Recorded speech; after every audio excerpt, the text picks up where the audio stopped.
மரங்கிறது என்ன பண்ணுது அப்படின்னு கேட்டாக்கா, அந்த மேகத்தை வந்து அப்படி மழையா மாத்துது சொன்னா. அந்த மேற்கு தொடர்ச்சி மலை வந்து கடல் மட்டத்திலேருந்து 3000 அடி உயரத்தில் இருக்குது சராசரியா. சில இடத்துல இன்னும் தூக்கலா இருக்கு. அது அடுக்கடுக்கா இருக்குது.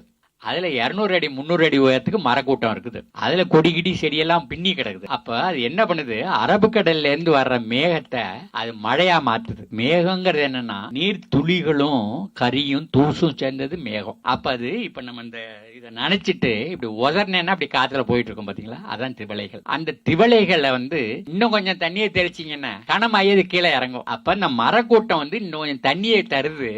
அது மேகத்தோட சேர்ந்ததையும் அங்க இருக்கிற நீர்த்துளி கனமான துளியாகி கீழே இறங்குது. அதான் ரெயின்ஃபால். மேகத்தை மழையா மாத்துறது மர கூட்டம் தான் செய்யும். தென்னை மரம் செய்யாது. வெறும் தென்னை மரமா செய்யாது, வெறும் வாழை மரமா செய்யணும். மர கூட்டம் அங்க இருக்கணும். அப்ப அந்த குளிர்ந்த சூழல் வந்து குளிர்ந்த காற்று பட்டதையும் அது கனமா இறங்குது.